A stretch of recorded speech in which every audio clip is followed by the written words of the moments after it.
En train de me mettre en mode vlog. Oui. Ok les amis, je suis en train de me mettre en mode vlog, donc je viens de mettre le petit micro, je viens de mettre le petit nouvel objectif, un petit 14 mm 2.8 Samyang, incroyable. Bref, pourquoi ? Parce qu'on repart pour le premier voyage de l'année. Je suis en train d'écouter une putain de musique là, c'est incroyable, on s'en fout un petit peu, c'est une musique qui me met grave le pump. Il y a une semaine, mon pote Marc Stolz, que vous avez déjà vu, il m'a dit, gros, j'ai envie de partir en voyage, j'ai un mois de vacances, il faut que je parte quelque part. Je dis, ok, cool. Il m'a dit, mais j'aimerais bien partir avec un pote, tu veux pas venir ? Je dis, écoute, j'ai beaucoup de taf parce que je suis en train de monter toutes les vidéos que j'ai en retard, parce que j'ai beaucoup bossé fin 2021 et que j'ai pris du retard. Mais je lui ai dit, bah écoute, je peux peut-être libérer 5 jours pour te rejoindre. Tu vas où ? Et là, il m'a dit, je sais pas, j'hésite entre le Portugal, l'Espagne, Malte. Et je dis, écoute, en vrai, tout m'attire. Mais ça fait longtemps que je suis pas allé au Portugal, ça fait longtemps que je suis pas allé à Lisbonne, cette ville que j'aime énormément. Et il m'a dit, ok, je vais à Malte. Non, c'est pas vrai. C'est parti direction Lisbonne. Nous voilà donc direction Lisbonne. Lisbonne, capitale du Portugal et surtout ville dans laquelle j'ai déjà passé 5 mois en 2018. Ville que j'avais extrêmement envie de retrouver, de découvrir à nouveau. Mais avant d'en être là, le Covid a failli tout faire capoter. Bonjour. Bonjour monsieur. Ah, vous avez besoin de quoi ? Le test négatif et le PLF. Le QR code pour rentrer au Portugal. Ah, j'ai pas fait ça. C'est quoi Je ne sais pas du tout. PLF Portugal, vous tapez, vous rentrez. Ouais. Il fallait un PLF pour le Portugal, mon pote. Je l'avais pas, évidemment. Ah, le stress. J'ai stressé pendant 10 minutes. Après ces péripéties, me voilà enfin arrivé et il est temps de retrouver celui que je suis censé rejoindre, Marc Stolz.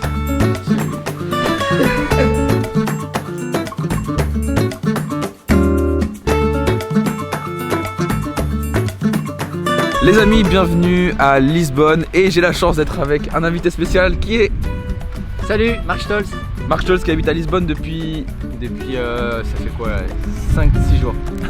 et donc qui connaît Lisbonne comme sa poche. Moi je suis très content d'être de retour ici. Ça fait 4 ans que j'étais pas ici. Quel est le programme, monsieur Marc Stolz ? Le programme, c'est on va faire une petite visite du quartier Alfama, prendre la ligne du tram 28 et puis après faire l'autre partie de Lisbonne que j'ai pas trop faite et que Valentin connaît un peu mieux que moi. Et puis voilà pour aujourd'hui.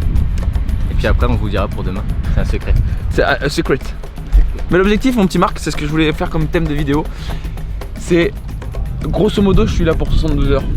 Grosso modo. Et du coup, c'est un peu montrer tout ce qu'on peut faire en 72 heures. Et à quel point en 72 heures, on peut faire beaucoup de choses quand même. Comme ça. C'est une bonne idée ou pas ? C'est super. Allez, c'est parti, super. Allez. Dans cette histoire, j'ai quand même oublié quelque chose de très important, c'est de vous présenter Marc. Je pourrais le faire moi-même, mais je me dis que ce serait carrément mieux qu'il le fasse lui. En 3 mots pour les followers. Comme on a fait dans l'après-midi. Non, ouais, si tu veux. On avait dit pour moi simple, bon vivant, c'était quoi le dernier ? Et trop prise de tête envers moi-même, pas avec les gens, je suis gentil. Et y a pas mal de monde dans les followers qui veulent te pécho. Tu leur dirais quoi ? Et viens dans mes DM. C'est quoi ton Insta ? Normalement ils le savent déjà ceux qui ont vu la vidéo du surf trip. C'est marc.stz. C'est-à-dire quoi, STZ ? C'est Stolz. Valentin Marc Stolz. Voilà.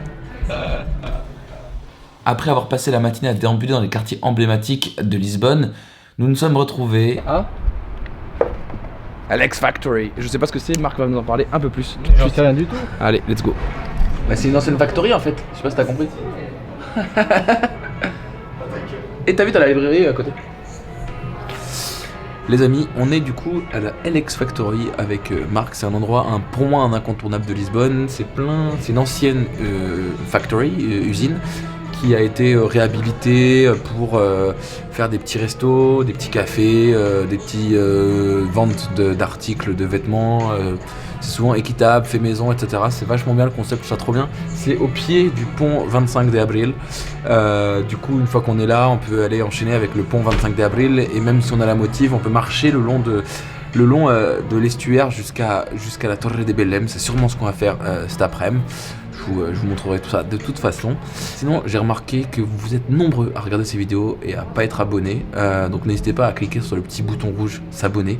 Ça soutient la chaîne de ouf. Vous, ça vous permet d'avoir les vidéos, les notifications pour les vidéos, de les savoir en premier pour les voir directement, pour être dans le juice.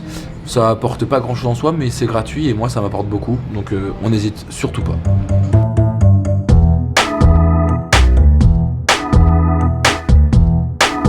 Je ne vois que Nini. On y voit comme à travers une pelle.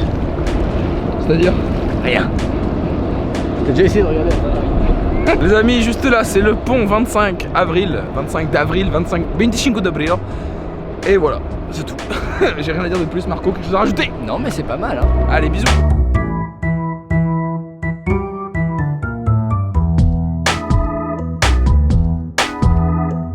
Aller à Belém, c'est aussi et surtout l'occasion de goûter les traditionnelles pâtisseries portugaises, les pastéis de nata, ou comme ils sont appelés dans cette pâtisserie, les pastéis de Belém.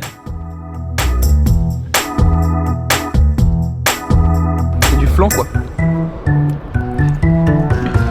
Moi, j'adore ça. Voilà, on arrive à la fin des 24 premières heures. Il est temps de rentrer à l'auberge, de s'accorder un repos Salut. bien mérité, de repréparer son sac pour être prêt à partir le lendemain pour... Les amis, on commence l'ascension vers le château de Sintra. Et comme dirait Marc Stolt, ça grimpe. Direction donc Sintra. Sintra, c'est à moins d'1 heure de Lisbonne en train et c'est tout à fait honnêtement un incontournable.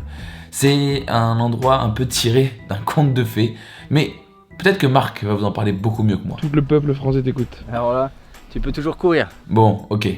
Je vous explique Sintra. Comme je le disais, Sintra semble sortir tout droit d'un conte de fées. Entre des palais exubérants, des châteaux en pierre et des falaises à couper le souffle, c'est une ville unique en son genre qu'il ne faut surtout pas rater lors de votre passage à Lisbonne.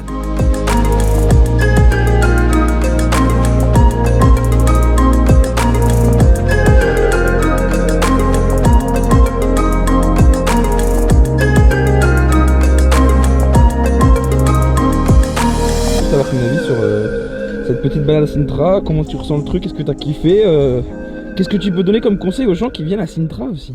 Et bah Sintra c'est une petite ville fort sympa et le truc que je ne pensais pas c'est il y a vraiment plein de chemins de randonnée différents.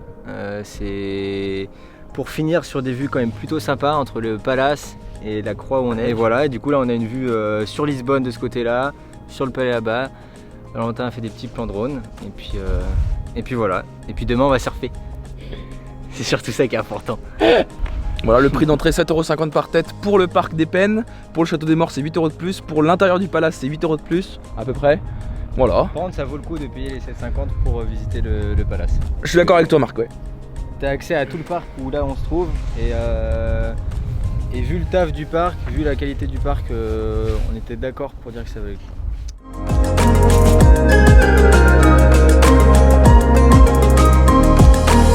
Ça y est, on arrive au dernier jour. Le dernier jour de ces 72 heures à Lisbonne. Et le programme aujourd'hui... On va surfer à Costa de Caparica. Ça va être de la bombe parce qu'on a vu les vagues hier et elles avaient l'air énormes. Donc là on va dans un endroit un peu plus chill pour que nous on puisse s'amuser aussi. Et ça devrait être très bien. En tout cas j'ai hâte d'aller surfer.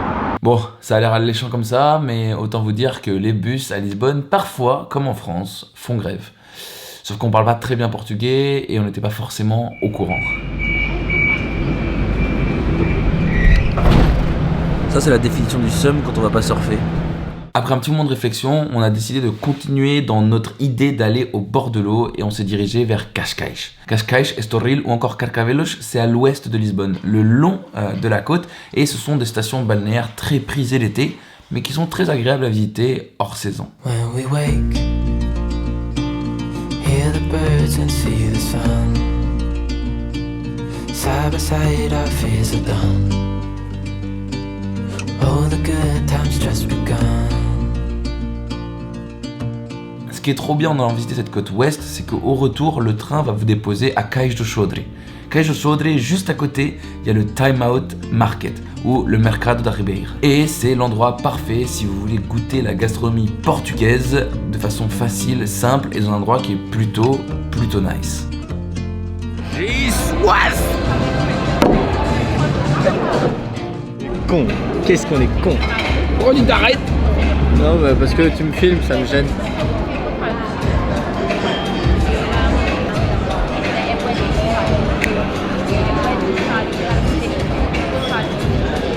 Cette francesinha. Ah, c'est fat, hein.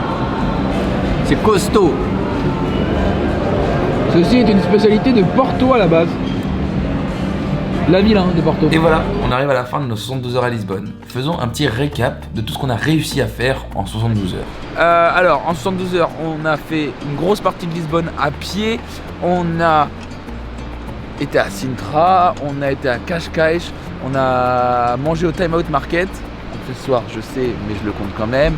On a goûté les pastéis de Belém en allant à la tour de Belém. On est allé à LX Factory. On a beaucoup marché dans Lisbonne, je l'ai déjà dit, mais c'est quand même hyper important. On a fait toutes les places importantes, etc. On a pris plein de photos, plein de vidéos. On a beaucoup pris le métro, on a beaucoup pris le train, on a un peu pris le bus, on a pris le tramway numéro 28, ça j'ai oublié de le dire. Ça c'est quand même une expérience un peu stylée. C'est une très jolie ville. On a eu un temps comme ça pendant 3 jours et moi-même avant, et ça c'est le top. Alors qu'on est en janvier. Alors qu'on est en janvier, tu vois, toi t'as juste un petit pull, il fait beau, il n'y a pas grand monde, et franchement c'est un pur plaisir, et de partager ça en plus entre potes, il n'y a rien de mieux. Et en point négatif, on n'a pas pu surfer. Faut y aller, et je crois que beaucoup de gens sont pas au courant du potentiel qu'est le Portugal, et je ne peux que recommander d'y aller. Sur ce les amis, c'est la fin de cette vidéo. On se retrouve pour une prochaine vidéo je ne sais quand. Et comme je dis très souvent, quelle est ça bien? Ouais, comme ça. Oui, comme ça.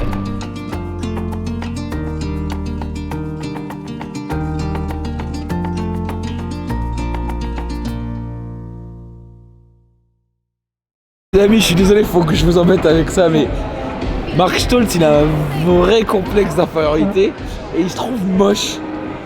Dites-lui en commentaire qu'il est pas moche, le pauvre, il est super beau. J'ai pas le droit de mettre ça en vidéo, c'est pas juste. L'écoutez pas.